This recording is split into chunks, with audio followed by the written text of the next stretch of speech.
Welcome back, all our faithful viewers to the Two Brother Podcast. My name is Vincent Lovett. Sitting next to me is my good friend Malik Patterson. How you doing, brother man? I tried so hard to hold it in. I'm good. It takes us 5 whole minutes to get the intro down. Nobody ever sees it but us. But anyway, I'm doing good. We got a few things to talk about. So, do you want to start with football or do you want to start with basketball? Actually, I'm taking over. We're going to start with baseball. So, April 22nd, the season officially starts tomorrow. By the time you guys hear this, the season would have already officially started. We just got a signing of Mookie Betts to the Dodgers, 13 years, $380 million. Don't know if he's going to be worth $380 by year 10. I say he's probably going to be good for like 8 years, and then the rest of those years, I'm going to try to find some sucker to buy him out of the rest of that contract, like most baseball contracts. Am I wrong?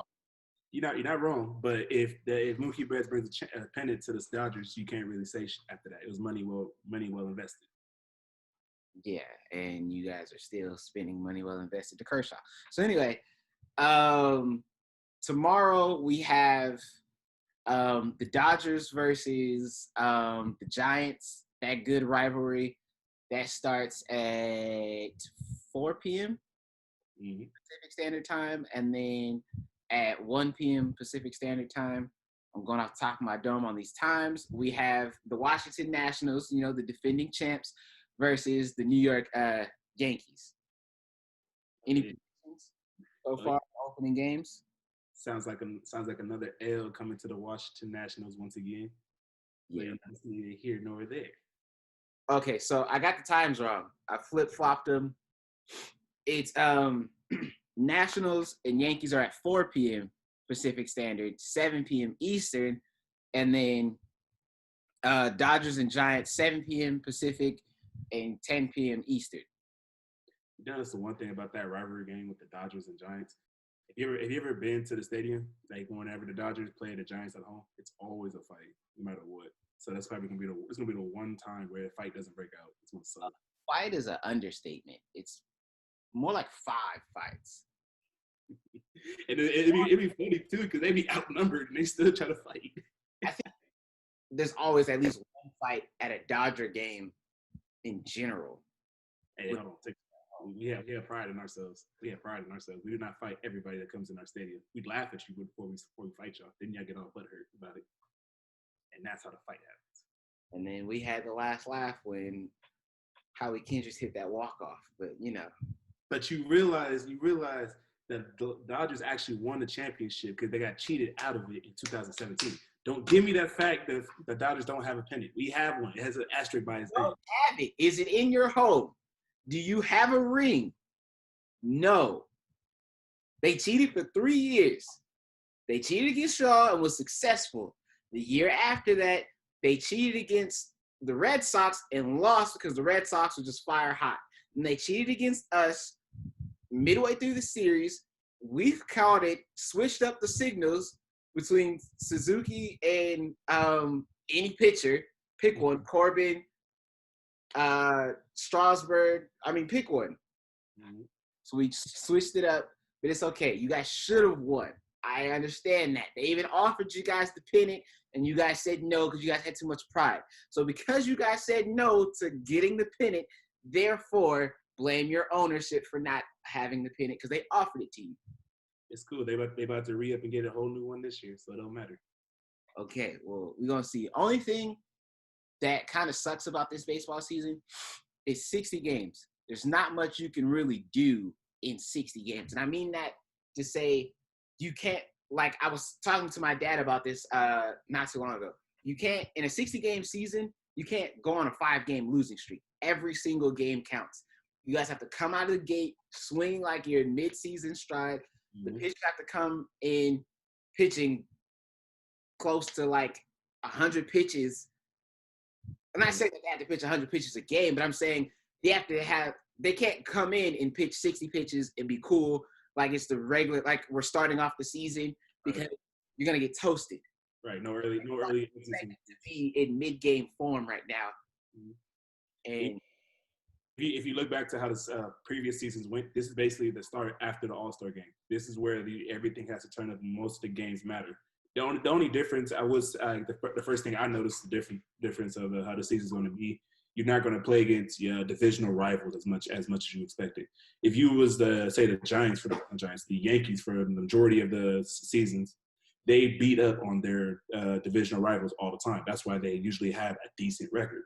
Now everybody's going to have 60 games, and that number of games that they're going to play against the Rays, for example, is significantly less. definitely.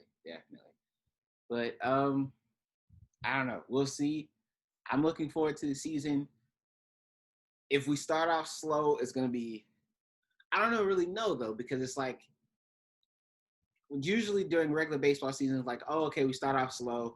We watch other sports, come back to it midway through. But it's like I don't really know if you can stop watching and come back. You kind of have to always keep your eye on the season because the race for a playoff spot and the race for a wild card is going to be like this is going to be neck and neck. All the games are going to matter that much more now. I mean, shoot, within a month and a half into this, we have teams already eliminated from playoff contention. So that just means they're going to be eyeing to the draft a whole lot sooner.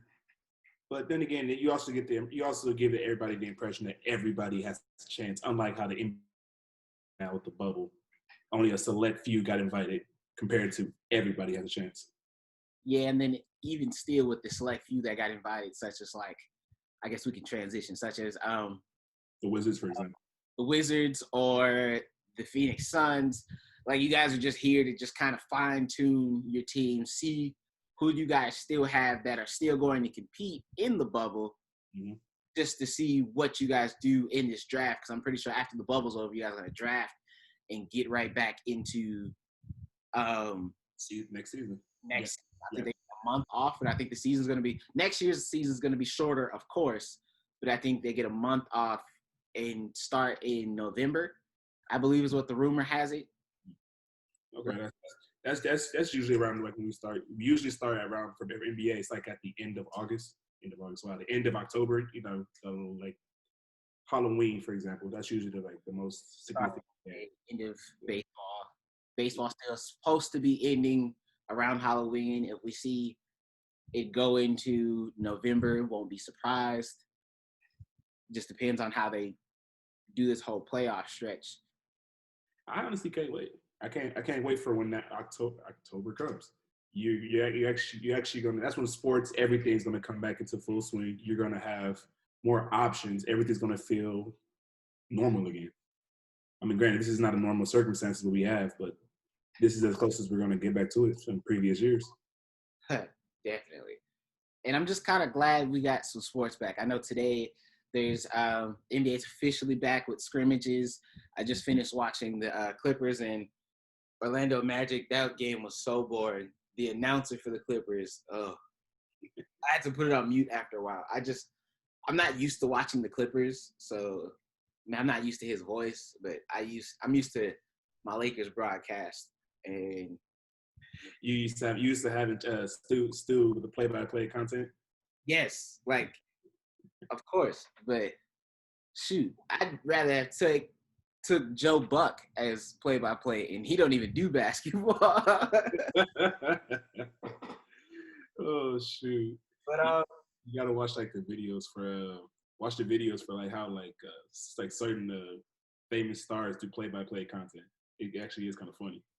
It's pretty funny. It's interesting. It's a required skill. I know. I've tried to practice it a few times. It's not something you can just pick up overnight. It's something that you have to consistently work on. And then you have to have that kind of voice, or at least put on that voice that's exciting, projecting every word, but still engaging and still just keeping people in action. Right. An attention grabber, something that can retain everybody's attention, also while having the game going and not getting caught up in the scenario. It takes a lot of practice, but it's for those who do it right, it is worth it. It's worth to watch. Yeah. So on to the bubble. I want to start off by giving a round of applause we really got to invest in like a soundboard. But we'll talk about that afterwards. I want to start off by giving a round of applause to Tobias Harris and to CJ McCollum. The reason why I say just those two, I'm not sure that they're the only ones. But they defer most. LeBron also said some few things as well in his press conference. But now that the bubble is here and they've been situated in the bubble and nobody's tested positive for the virus, at least out of the 346 players that's in the bubble, they're doing a lot more press runs, not really press runs, but like press conferences and having and interviewing players as they're gearing up for the season to restart. And with both of them, they really shine light on Breonna Taylor and how Daniel Cameron is in the position to arrest the following officers. The officers are on the tip of my tongue. I can't remember their names right now. But arrest the following officers and the district attorney, not arrest him, but push him into motion and just really push everyone who is involved or who has a say-so into arresting them and charging them for the death of Breonna Taylor. And we're still not going to, even though it's not in social media as much anymore, we're still not forgetting about the people who we have lost years before, going all the way back to Trayvon Martin until now due to police brutality and the just sheer violence. I know I've been following this story in Valley Stream, New York. So to make a long story less long, I know this is a sports podcast, but I'd be remiss if I didn't give you news that's going on, especially like vital news that's going on within the Black community as well. And long story short, this is so in Valley Stream, New York, it's a registered nurse that just bought her home. I don't know how long ago, but she bought her home not too long ago. And she's a single mother. And her neighbors, who just so happen to be from Caucasian descent, have been harassing her, throwing dead squirrels and dog feces on her front lawn and in her back lawn, on her porch. They told the sanitation department not to pick up her trash specifically. And they have gone out of their way to harass, spit, threaten verbally. And some of them, there's been other pictures and videos of them sitting outside of their homes with their guns pointed in her direction, in her home's direction. Not aiming it directly at her because that would be considered a crime. My bad with the foot thing. But pointing, they're catty-cornered towards her direction, towards her home. And that is extremely threatening. That is extremely dangerous. And I feel for her and for her being scared for her life. So she posted this big, long, kind of like a dissertation, not really a dissertation, but this long post on her front window, on the front door of her house, explaining all these things. She's explained that she's been to court. She won a little bit of money, but it's not a lot. And pretty much the police department in that area said, we can't do anything. We can't make an arrest until there's an actual threat, until there's like actual physical harm being done, which I think is utter bullshit, if you want me to be frank about it, because I'm receiving all this different types of harassment. This should be some sort of disturbing the peace, at least for my home, for my sanity. And the tables were turned. We won't even discuss everything that would have been taken into account. But a lot of people, a lot of Black people in New York and around Valley Stream and coming up from even the city of New York, such as I've seen a bunch of people from Brooklyn. All this stuff's been on Twitter. They have just been taking daily watch shifts around her house. I saw a biker group come up and they just kind of parked their bikes around her house, kind of had like a little cookout. They've been giving her food, water, just donating, just really protecting the Black women.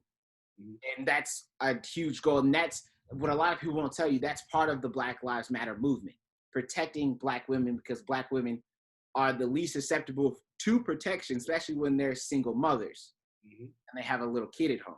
You're right about that. You can't ask the kid. You can't ask the kid to pick up a gun and protect the house.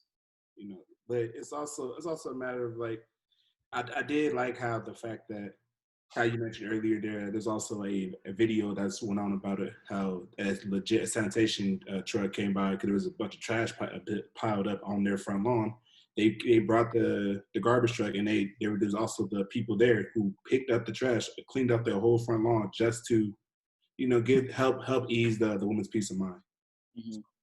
You is right. The Black Lives Matter is not just about it's not a trend. It's not here just for a couple of weeks, a month or so. This has been a part of everybody's livelihood. All the brothers and sisters' livelihood who are forced to accept in society. It's not a great role, but we have to do our part for one another, so that way we can at least manage and try to live in this troubling times. Exactly. So I just wanted to touch on that, and we can talk about the bubble a little bit. How do you feel about and I'll actually, before I get into the bubble and everything, prayer still goes out to the families of the loved ones that we have lost still, such as Breonna Taylor, Ahmaud Arbery, Eric Garner, just to name a few. There's so many on the list. Prayers go out to their family, their friends, their loved ones, people who just knew them, people who've seen them in passing. If you are at all affected by them, then we are still praying for you, and we are still trying to fight a good fight the legal way by voting in different people in different positions of power and doing everything that we can so that way we can overturn some of these rules and some of these situations. That way these things will happen for the future generations. But going into the bubble, how do you feel? Who do you think is, I know who you think is the strongest team in the bubble, of course, but who do you think could be a dark horse on each conference? My dark horse kind of varied, especially in the West. The West is always usually have usually always is top heavy teams. Any team can not really knock off each other 1 through 8. But I'm gonna stick with the Dallas Mavericks. With Luka Doncic showing his more, I want to say, veteran style for being young, he didn't seem to have reached a sophomore slump, or should I say how other NBA stars became successful to. And if your best player is still trending in the right direction while still being very young, that just only provides a better outcome for the foreseeable future. Now, depending on who they play also matters. If they were to fall all the way down to the 7th or even the 8th seed, then I don't really see them being dark horse, because they most likely will get bounced in the first round. But if they was to be like the 4th, maybe 5th seed, they have a chance to make it to the second round. And let's see. Yeah, I can't really think of anything else. On the East, it's a lot more complicated because there's way more variables to go into play. But I say I'll throw a name in the race: the Boston Celtics. I don't see them as the overwhelming favorite, but I do see them as a significant chance to make it all the way to the finals, and even the West Eastern Conference Finals, at least. Okay, I can see that. For the West, I'm going to have to go with the Portland Trailblazers. I know they barely made it into the bubble. And I do like your Dallas Mavericks, but I want to just pick different teams than the team that you picked. Fair enough. Because Dallas is up there for me. And Dallas was up there for me before the season even started. Before we even started this podcast, we were talking about who could make it, who was on there. And we both had Dallas Mavericks making the playoffs. We had them towards the bottom tier, but we still had them making the playoffs. Right. Which had the team being led by Luka. And so I'm going to go with the Portland Trailblazers. I don't see them doing much damage in the playoffs unless they get hot at the start of this restart. So we have 9 games left before the playoffs. So if they can win, and then the 7th or the 8th seed can somehow manage to slip up in some way, shape, or form, they could do quite a bit of damage, because I do like Dame. I do like Melo. I do like Melo when he is in the playoffs. And then now, I know this is just rumor, speculation, but Carmelo Anthony, he slimmed down. He lost a lot of weight going to this bubble. 20 pounds, skinny Melo. He had hoodie Melo, skinny Melo. Skinny Melo to me is like hoodie Melo in the summertime. It's the same Melo you seen when he first got to the Knicks. It's the same Melo you seen with the fish braid with the fishbone braids in Denver. It's just an interesting Carmelo that can score and give you any type of score. Right. really dynamic scorer. If we're talking about it, like he's probably top 15 most dynamic scorer of all time. And I'd argue anybody with that because what can't he do on the offensive side of the board? His whole biggest issue was the defensive side because he never really focused or put a whole lot of pressure in his defensive aspect. But if they can somehow jump up to the 7th seed, I see them maybe not beating the Clippers, but they giving the Clippers a run for their money. And that's all I would like to see is them give the Clippers a run for their money because if you can take the Clippers to a 7-game series, now that might throw off their whole trajectory for the rest because now other teams are getting rest, you're still playing. And now you're fumbling, you're trying to establish dominance throughout the rest of the playoffs. You want to win, you want to sweep as early as you possibly can. I mean, essentially you want to sweep throughout all of the playoffs, of course, but you want to sweep as early because if you sweep early, you get more rest towards the latter half of the playoffs, which is what I think, like, it was so good for Toronto to do that last year because it gave them more rest waiting for Golden State. Right. You know what I'm saying? So it's just certain things. But for the East, I really, really like Miami. I love the new young dog type of Miami team being headed by Jimmy Butler. And on the NBA snitch hotline, somebody already snitched on Jimmy Butler saying he was drilling the basketball, I think at 3 a.m. or something like that in his room. Hilarious. And the NBA snitch hotline is just hilarious in itself. I bet you it was somebody from Philadelphia that was on the phone line. That would be funny if it was Joel. If we can get audio of Joel Embiid being the one. Oh God, that would just be horrible, man. I can see it. Yeah, I really like them. I like Tyler Hero. I like Dunn. I like, of course, Jimmy, Andre being the new piece added. Like, I just like their Dragic is still there. Like, I just like their core group of players. They're young. They're dogs. They fight for it. What's his name? The big dude, the one that made the All-Star team.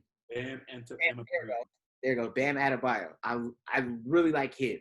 I like the one, honestly, for their offensive and defensive standpoint, Jimmy and Bam is like the 1-2 punch. It's the perfect, like, I don't want to say Shaq and Kobe, but it's reminiscent to the big and the guard. The big and the guard feeding off of each other. You do good, so I'm going to do good. You get that offensive rebound, cool, you put it back up for Bam. Okay, you do a good stop on defense, we're going to throw the ball back and forth and do a weave drill up and down the court on offense, and it's like, I score. No, you score.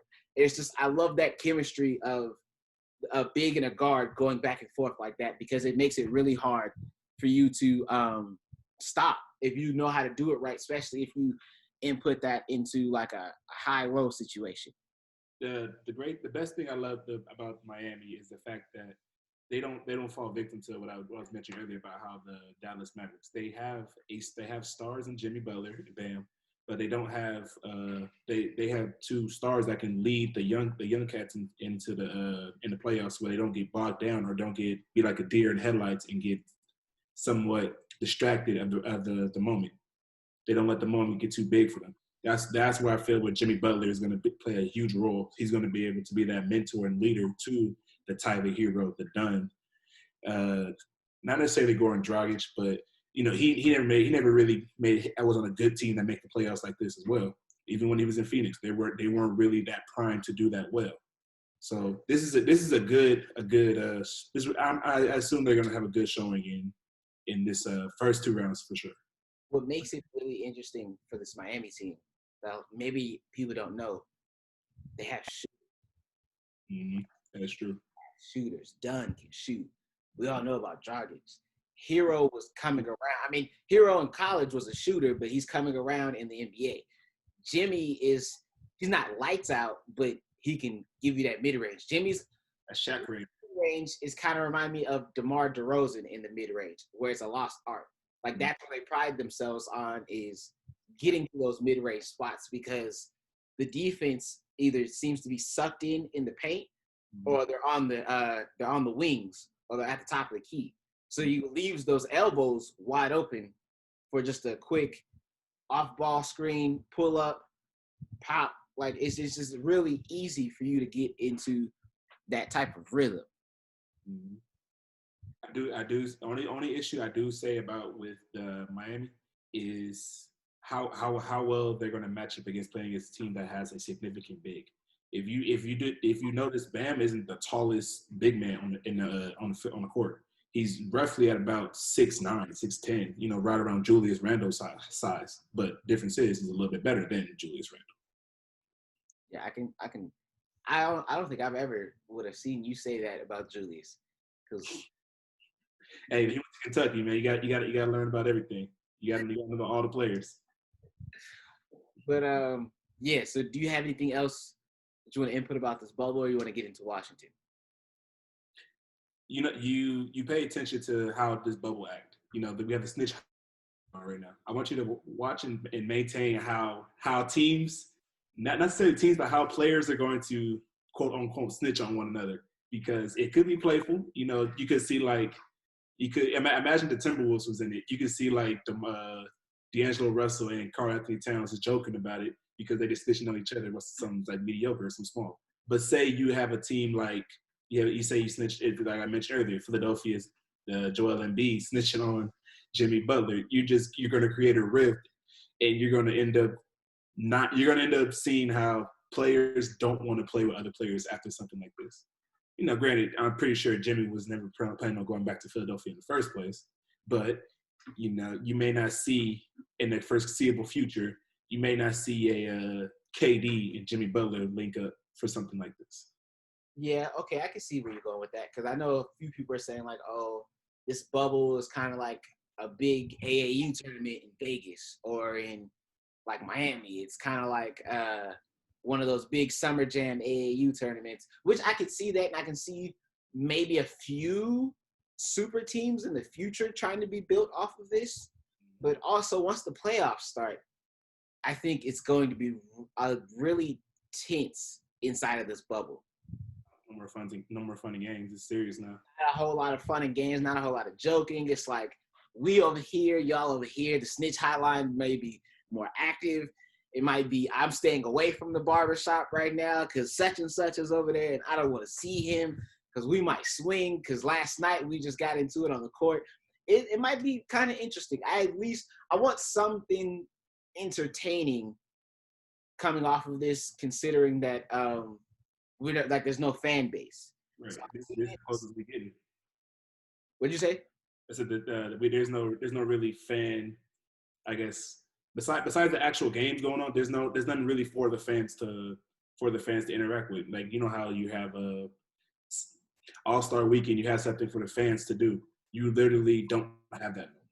Everything's under that much of a fine microscope nowadays. Yeah, and you can really see news publications really following this really heavy, such as JaVale McGee and I can't think of this rookie's name. He plays for the 76ers. It's starts with an M. He's number 22. His first name starts with M. It's M, and his last name starts with a T. Anyway, both of them have been doing vlogs inside the bubble. So I've been catching the vlogs, and the rookie from the 76ers, he's gotten interviewed with wow, this is really bad journalism on my part. Forget it. Anyway, it's he got interviewed with New York Times, LA Times, Good Morning America. Jimmy, what's his name? JaVale McGee has been getting calls and interviews because people are really interested of what's going on inside the bubble, and they're giving you some of an in-depth look at what a day-to-day is and how it is. So it's amazing, especially when we get closer to the playoffs, if they're going to continue their vlogs or if they're going to stop because they got to get focused, they got to get geared in. So, I don't know. We'll see. But on to news publications. Let's get right into Washington and formerly known as the Redskins. Okay, so let's get right into the allegations because I thought this was utterly sick. All right, before I give them a name, we can't keep calling them the Washington TBT. Let's give them the names that you came up with then, sir. All right, Washington new name, It rolls off the tongue. The Washington Predators. Just imagine that shit in red. You can keep the same color scheme, red and yellow, but have him be like a predator. Oh, shit, he have him like the actual logo from the movie too, Predator. Oh yeah, that'd be perfect. Chase Young would be like the mascot for that right there. I don't think that they could do that because they would have to get rights from the actual like movie Predator. Yeah, they would have to get rights from whoever, everybody really, the studio, whoever directed, depending on whoever has rights to it and whoever has some type of say. So they gotta get all the. It's too much, but okay. The Predators, and what was your other one? A new culture. This is all will help. Washington Predator, man. It's perfect. And if not that one, you can always go with the DC Colonizers. You're right. Washington Predators is better. But I am still good with names. I'm still good with these names. Okay, so anyway, on to the Washington Predators. Yeah. The allegation came out from the Washington Post, and I was really upset because you had to have a subscription, like a paid subscription with the Washington Post to read the full article, which I think is another tactic done by Dan Snyder to bury the story and hide it, even though he came out and spoke against it. Not against the story, but let me just give you the back. Let me just tell you what the story is. So Emily Applegate is the only lady to go on record with her name, and it's 14 others. So it's a total of 15 women who've worked for the front office and worked hand in hand closely with this team over the past 20 years have reported that they have been sexually harassed and have I don't know if they've been touched. It hasn't said that they've been touched, but they've been verbally harassed, and it's gone to the point to where it's gone to like, sexual abuse pretty much. Yeah. And there's been reports about how like a few of them would link up in the bathroom on like a break, and they'd be not calling, but they'd be crying and explaining how like horrific it is and what they have to go through and how it's a constant thing. It was nonstop, and a lot of these people that they have reported about was people within his inner circle, people within the owner Dan Snyder's inner circle, which is really disgusting. No, by far, it's very disgusting, and it's more or less like for those people who say like, well, why don't they just quit and get another job? Why should you have to force yourself to get a different job when this job is supposed to help pay for rent, pay for living expenses, all this other stuff? You should be entitled to come into work and feel safe and secure, not feel into such degrading measures as what Miss Applegate had mentioned in the Washington Post. It's very sickening. Yeah, it's gross. It's a lot. It's just a lot, to say the least. But yeah, with that being said, I really hope that they get some sort of justice, that they sue these guys or get some type of compensation for what they suffered. Even though I know financial gain isn't going to fix what you suffered emotionally. Mm-hmm. I know that'll never correlate. You can just go off of that from any aspect of life, like such as like when a loved one dies, you get money because they had life insurance, but that money usually only goes to the funeral, maybe go in your pocket, but that still doesn't bring that person back. So giving these 15 ladies money is still not going to bring back some sort of sanity for what they had to deal with and what they had to go through. And this is really gross because, like, as a sports organization, you should be more forward thinking, more open-minded, and you just set yourself back to only having men, predominantly white men, work in the front office because of how gross and how like unfriendly this environment is for them. And by far, it's definitely not a good look. And this the quote unquote blood money doesn't help. This isn't their end game. Wasn't what they wanted, but they'll gladly accept. It's more or less that matter of fact. It's a matter of the fact that they just want justice. They don't want to see. Ron Rivera had a quote, comment about it. The fact that sooner or later his daughter will be working for the Washington, I almost call them the Redskins still, the Washington Predators. He wouldn't accept the fact that if this culture was still going on while she was working, that could also be his daughter that be subjected to that type of well, I wouldn't call it punishment, but that type of unjust work environment, and that's never really, nobody should have to experience that. And this happened before. Can you think back at any point in time in history this happened to another team? Yeah, what's the first thing that comes to your mind when you think of this? And what type of advice do you think that Washington Redskins should employ at this moment? Specific teams, no, but I know that like the NFL as a whole has been last on the whole forward thinking train and forward thinking movement. Except for I know that in baseball, they got their first the San Francisco Giants got their first female coach the other day. First woman coach to coach on an on-field capacity. Her name is Alyssa Nakane, Kken. So that deserves a round of applause. But as a whole, though, the NFL has been really like old school in their way of thinking, as opposed to the NBA has been a lot more forward thinking. They haven't allowed females to play in the NBA, but I don't know. I would have to do further research on it and just kind of see so we can table this question. But it's just sad because we talk about how there's this constant battle, actually not really talk about, but there's this constant battle of men thinking women can't do certain things in sports that men can do. And then when women do it, they want to talk about how it's not impressive. It's this, it's that. It's just really just like, why? Like, why are you trying to be so masculine and why can't she do X, Y, and Z? Right. And just why can't she do that?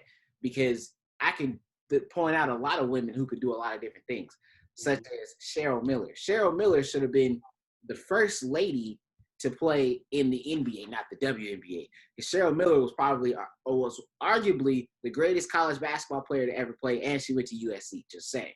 Okay, that's where it's coming from.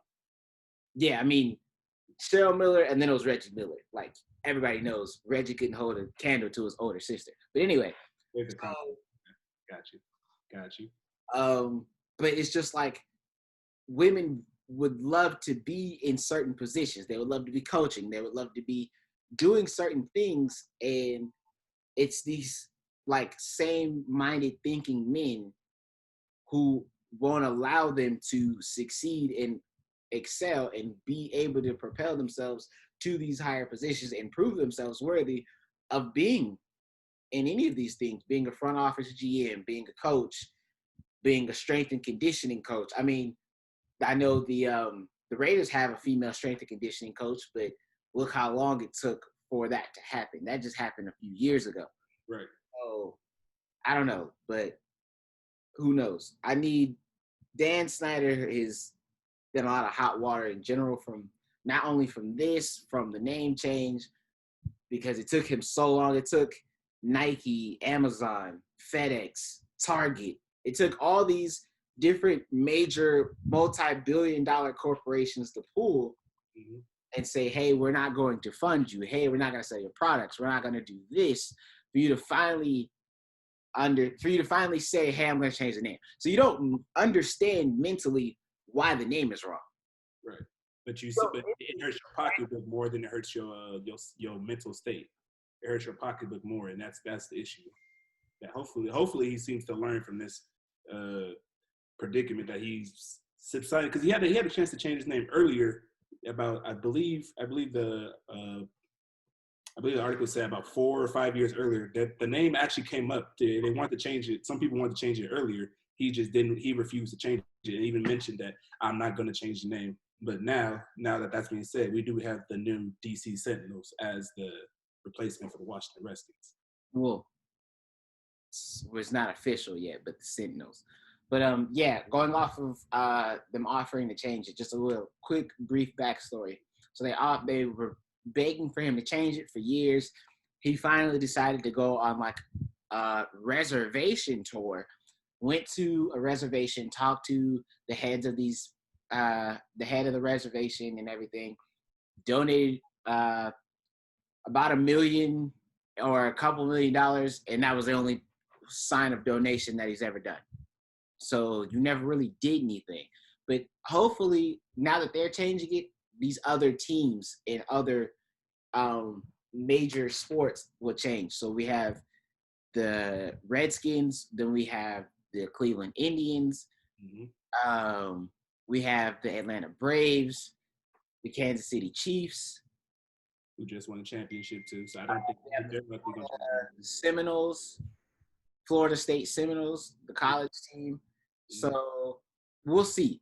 Hopefully, and if there's another, I don't think that there is any other team, but if there is another team, I will say it either towards the end of the podcast or next podcast. But we gotta change the culture, change like the way that we think about some of these things, because if they find it offensive, we're not going to just pay them and say, hey, here's some money for you finding it offensive. We need to change that, not just give you money as a sort of hush-hush type of thing. So money can't be the problem solution in this situation.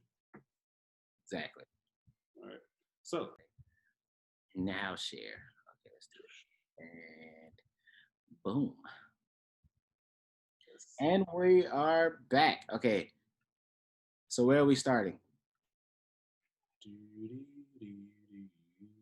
Bottom up? Want to go bottom up? Bottom up, yeah. That's a better installment.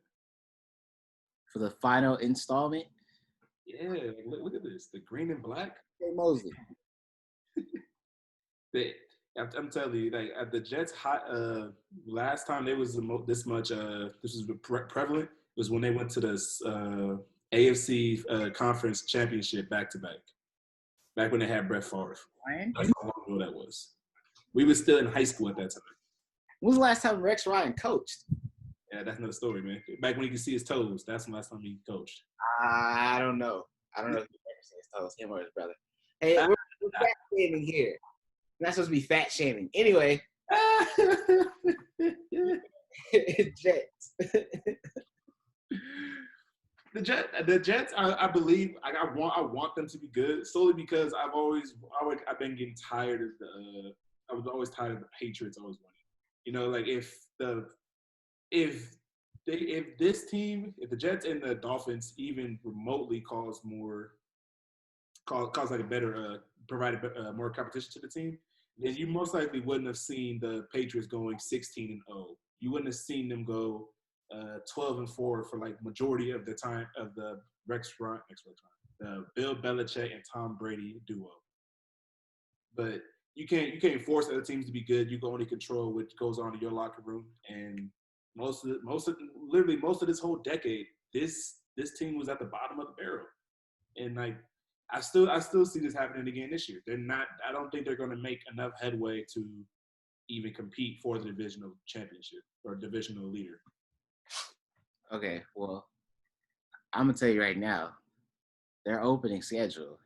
0-3. They say that proudly. That is proudly 0-3. Are you hyped? Yeah, I'm hyped. Because they're gonna lose to the Colts. They will lose. But it's not as hard as who had the hardest schedule. It was the Redskins too. We talked about them last week. They had one of the hardest schedules for this upcoming season. They don't have a hard schedule, but they don't really provide. It's going to take a lot for them to show that they can win these games. Okay, so what games stick out to you? Is it in a row? Is it just 3 games in general? It's the fact that if they don't provide some type of some steam coming out the gate, with these first 3 games, which they're obviously gonna lose. The next 3 isn't really a cakewalk either. Now maybe you may steal a win from the Cardinals, and you could beat up on the Herbert and the Chargers. But even then, that's probably the most likely to catch back up and be 500 again is those 3 weeks. Because after that, if you scroll back down again, they have to play the Bills. That's not a win coming. Week 8, that's not a win coming. Week 9, still not a win coming. It's very challenging to be a Jet fan. Yeah, definitely. I'm gonna have to say either these 3, or I see these 3 are really hard because let's say if they do manage to be, I don't know, somewhere near 500 after the bye week in week 11, right? Okay. That's a potential coin flip and 2 losses. I see them losing to the Raiders. I see them losing to the Seahawks. So it's like it's tough.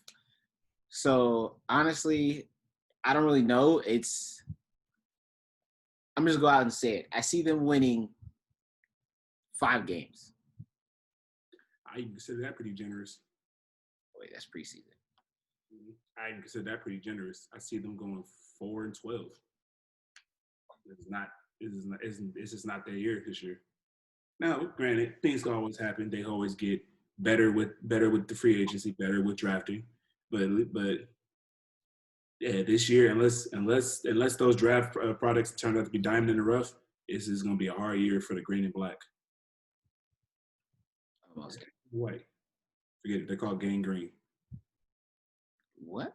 Gangrene? Yeah. Who called them that? Shit. I'm trying to remember it. But they had a player that was on the Jets that was like some. It was the equivalent. They had a player that was the equivalent to Mean Joe Green, something like that. They played for the Steelers. I know who Mean Joe Green is. Yeah, but they had a player. They had a player of that similar status on that team. This is like way back in the day, though. It don't matter. So before I get into this, I love the addition of Cam Newton on this team. This changed what I originally had my projection for this team going. Because I'm going to be honest, before Cam Newton, I didn't have them making the playoffs. And if they did, it was like a dogfight for 7th. But now that they have Cam Newton, I have them still making the playoffs. I don't have them winning the division, but I have them making a wild card spot and securing a wild card spot if Cam plays well. Right. You got to remember he has to come and learn the system that was predicated for Brady. But now that's all changed. Well, I think Josh McDaniels is going to change that system. I think the entire offense is going to not be the same Patriots offense that we know it. I think it's still going to be a lot of set-up routes, such as rub routes, mesh routes, pick routes. I still think it's going to be a lot of those, but I think the pocket's going to move.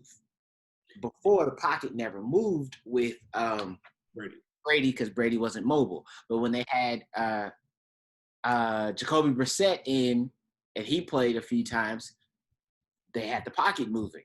When they had Jimmy G, and this is just even in preseason, they had the pocket moving because they had quarterback who was mobile enough to do more play action and to perform more actual play action or RPOs that were predicated to having a mobile quarterback. Granted, I mean, you can do an RPO with a non-mobile quarterback, but what if they stop your run because you see that they're overloading on that side, so that you're looking for the pass, and they have a safety that just so happens to cheat over at the last second as you snap the ball. So now you got to pull it and you got to tuck and run because your RPO, they just canceled both of your whole RPO of that. So now you got to tuck and run. You can't do that really with Brady. He's not built for that type of beating that you could take. You're right. And another thing with the RPOs, if your quarterback can't run a 40 time under 5 seconds, it really is not going to help. Because even the DNs who are supposed to be screaming down the line of scrimmage, getting flat, he's going to be able to recover and have enough speed to catch your slow, unmovable quarterback. and another thing that I'm kind of a little wary about. You also got to teach this new offense, this new not necessarily new system, because I'm pretty sure it's been going. They, like you said already, with Josh McCown's, right, or McDaniels. Josh McDaniels is the offensive coordinator. All right, McDaniels. I'm pretty sure the O lineman has to understand that they're gonna have to become more mobile themselves. If they be so used to their kick step and they're predicated with that, they're fine with that. That's fine. But if this RPO, you can't kick step for so long. You have to be able to move your feet vertical and sideways to even provide a good push for the RPO, and to always keep the D lineman honest, guessing, basically having guessing all the time. Yeah, so I'm gonna go. I know we usually do like 3 games or whatever. With this one, I'm gonna do 4 because each game means something when you're talking about Cam Newton and the deal that he got. Because I really like Cam Newton. I don't like the Patriots, but I really like Cam Newton. And in order for him to establish that he's still a really good quarterback, he's got to have a good game in week 2 versus Seattle, in week 4 versus the highest paid man in sports, in week 7 versus Jimmy G, and in week 10 versus, of course, Lamar. Right. I like how you pointed out like all the mobile teams they're gonna have to play against, the mobile quarterbacks, more or less. From what I saw, I liked how you had to play Buffalo twice. Matter of fact, a very high-powered defense. You have to play the Niners, another high-powered defense. Rams, with all their fault, they have quality players on the defensive line and in the secondary.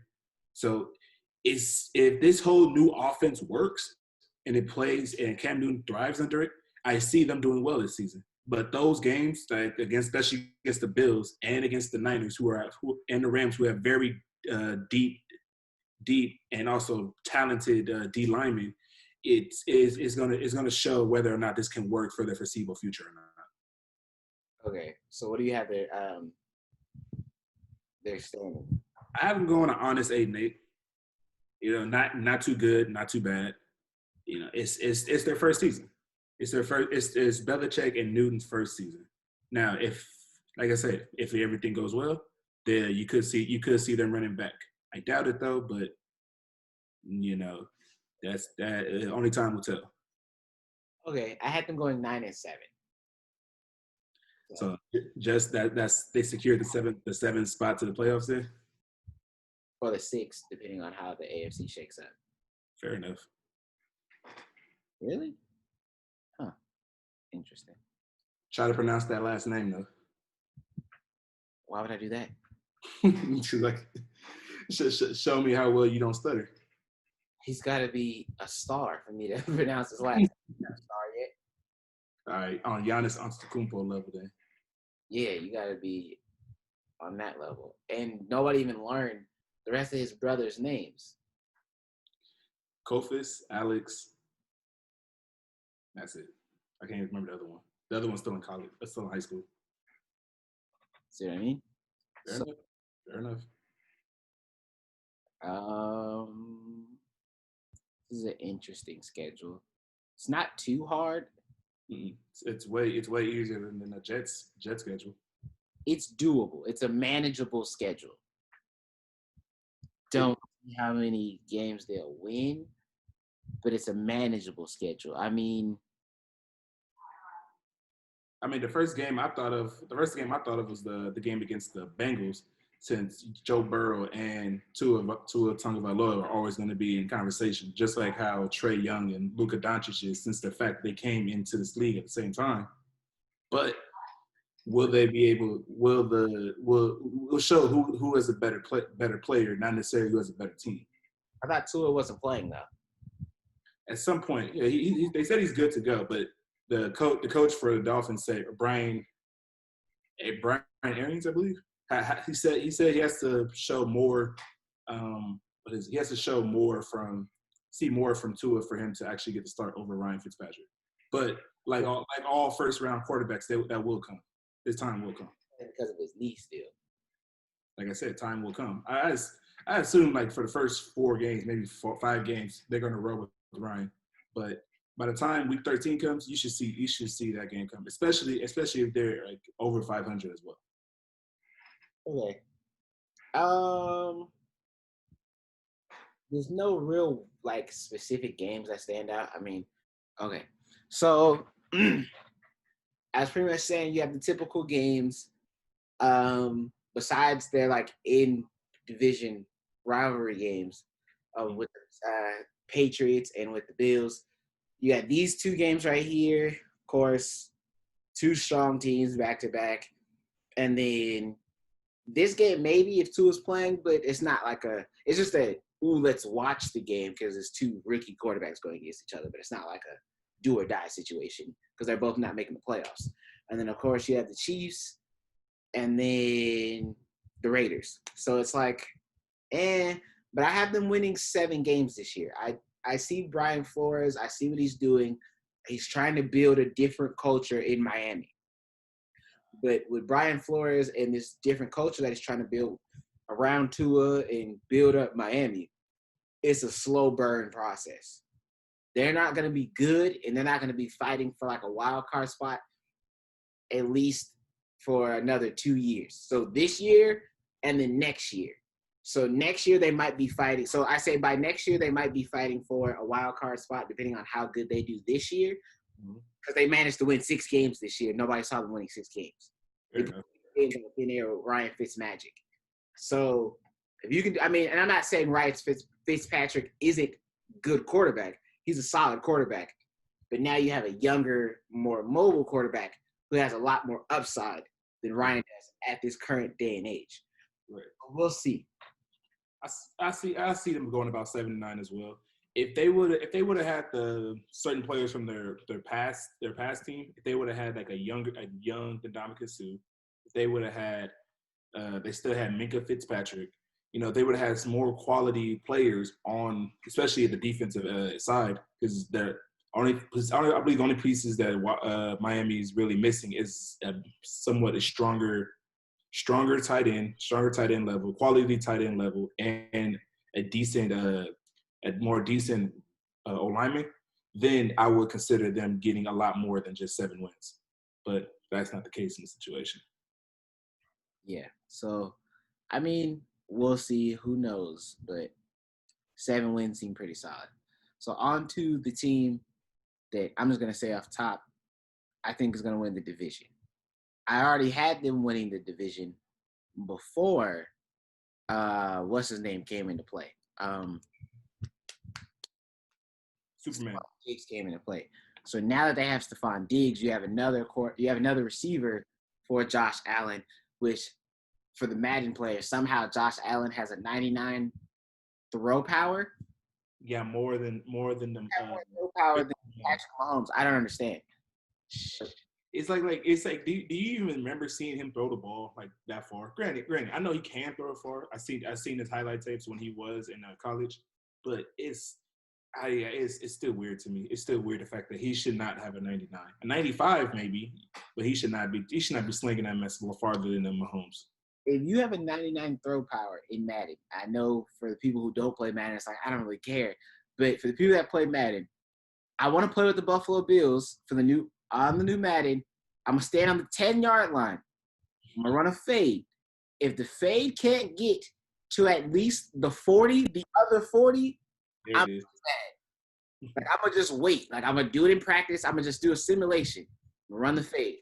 I want to see that ball hit the other 40-yard line at least minimum. It's got to hit at least the 30 though. Exactly. I got to be able to just tuck it and the receiver just run and just continue to run and it land perfectly in the basket. Exactly. I'm going to stop, turn around, try to jump forward, or it falls short, or he actually. What would make me more impressed is if he overthrows him. Overthrow him.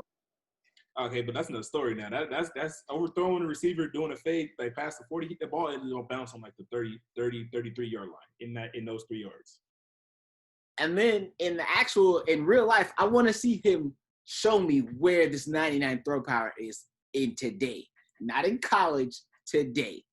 I don't care what he did at Wyoming. I want to know what he did now. Because that just doesn't make any sense. But anyway, let's get to the schedule. I know we always go off on tangents when we get to this part of the podcast, but it's part of the lifestyle, man. Raiders play a lot of good teams. Tennessee should be that's gonna be a good game to watch. You're at Tennessee. You got a decent, and I say decent as like a knock on them because they're actually better than decent. You have a decent D line group that can predicate two stopping the run, not necessarily going out there to pass rush. That's what their linebackers are for in their blitz heavy package. But can they stop Derrick Henry? Yeah, I see that happening. I see that happening in this game. There's been a few teams that play a lot of good teams. Like the Raiders play a lot of good teams. The Chiefs play a lot of good teams. I might renew on my Chiefs pick now on what I say their season's going to go. Even though I see a lot of people saying that the Chiefs are going to go 14-2, 13-3. I'm like, ooh, re-looking at their schedule, that's kind of hard. Exactly. I don't see. I think we already mentioned what they're going to do in their previous seasons. I'm sticking with my answers. I'm not changing it. If you want to see what was my answers, go back and see our last previous videos about that. These are two good games too. Francisco's going to be hard though. That's a hard place to get a win at. In Denver? No, I said in San Francisco. You're right. I was looking at those 4 games, like from week 14 to finish it off. It's like the Broncos is going to be that one game. I consider that a trap game. If they look forward to the Broncos, if they look forward to the Patriots and I believe the Dolphins for week 16 to 17, they could end up not achieving their goal in their I want to say entitled or projected. I think that's a better word. Their projected standings. I see them going 10-6, especially if they beat the Steelers. Mm-hmm. That Denver game being a trap game because like okay, we beat a hard team, we beat the Steelers, cool. Right. We beat the Broncos, and then we got the Patriots. So I do see that, but 10-6, I agree. I have them either 10-6, 11-5. I'm gonna go with 10-6 though. I'm gonna have to go with 10-6. I think that their division is more of a dogfight within the division. I mean, there's a lot of other dogfights like the NFC West is a dogfight, but I see them and the Patriots. It's like they go back and forth, and if who knows, Brian Flores might turn this team around in 1 year, like how the Western names did. The San Francisco did. Nobody projected San Francisco to go as far as they did last year. So we've seen teams make a 1 year turnaround. A complete 180. Already got the pieces, but the pieces just gelled at the right time. Mm-hmm. Teams make a complete 180, and then they end up sustaining that level of excellence. But it's definitely new territory for the Buffalo because for the longest they was under the Patriots shadow. Now last year showed a different story to that. So this is not their coming out party, but this is this is the year that they either cement themselves as the number 1 team in the AFC East, or they just show the fact that they're still wet behind the ears, so to speak. They don't even have to cement themselves as number 1 team. Just win the division. You win the division and you create this sort of tension because Belichick hasn't lost the division in how many years? Since like 2000. You get what I'm saying? So if I haven't lost the division in 20 years, now I lose the division. It's a wake-up call. It's a hiccup. Okay, I have to worry about Buffalo. I have to actually, instead of like putting dots around Buffalo, I got to actually circle and underline Buffalo on my schedule. And if they win their division, it's not just a wake-up for Belichick and the Patriots or for the division. It's a wake-up for all of the AFC because this Buffalo team is really young across the board. So it's like we have to deal with this team for years. You got to deal with both Josh Allen for 99 throwing power, and you also got to deal with Josh Allen, the linebacker, who can run sideline to sideline almost as well as Dalvin. No, wait, give me a second. The linebacker for the the Steelers.